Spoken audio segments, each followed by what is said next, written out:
भारतीय स्वतंत्रता संग्राम के इतिहास के पन्नों में महात्मा गांधी का नाम स्वर्णिम अक्षरों में लिखा गया है। तो चलिए आज बात करते हैं हमारे राष्ट्रपिता महात्मा गांधी की। महात्मा गांधी का जन्म 2 अक्टूबर 1869 को पोरबंदर गुजरात में हुआ था।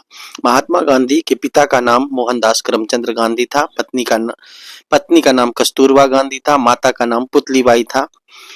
महात्मा गांधी जी के विचार पर प्रभाव था टॉल्स्टॉय जी का। गुरुदेव इनके राजनीतिक गुरु गोपाल कृष्ण गोखले थे।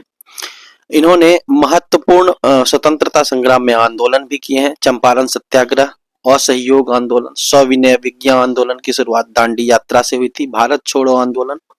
महात्मा गांधी ने 1930 में सविनय अवज्ञा आंदोलन की शुरुआत गुजरात से की थी। इन्होंने 2 समाचार पत्र भी प्रकाशित किए थे। 1933 में यंग इंडिया और हरिजन का भी प्रकाशन इन्होंने किया था।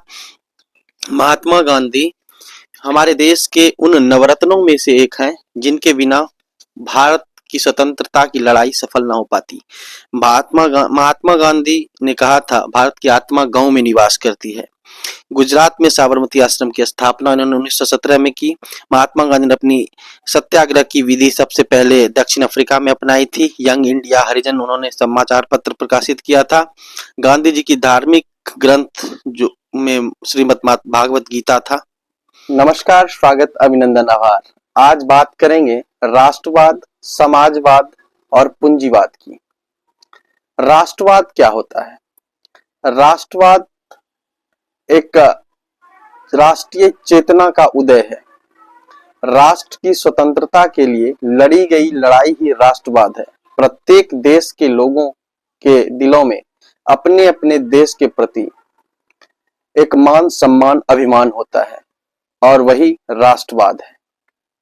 इसकी शुरुआत 1789 में फ्रांस की क्रांति से हुई थी। अब चलिए समझते हैं समाजवाद क्या है। समाजवाद एक ऐसी विचारधारा है जिसके अंतर्गत समाज के सभी वर्गों को लेकर चलने की सोच विकसित की जाती है। समाजवाद के अंतर्गत सबका साथ, सबका विकास की बातें की जाती हैं। समाजवाद सामूहिक हित की बात करता है। अब पूंजीवाद एक ऐसी विचारधारा है जो निजी स्वार्थ पर आधारित होती है। वह सामूहिक हित की जगह निजी हित देखता है। पूंजीवाद केवल अपने विषय में सोचने की एक विचारधारा है।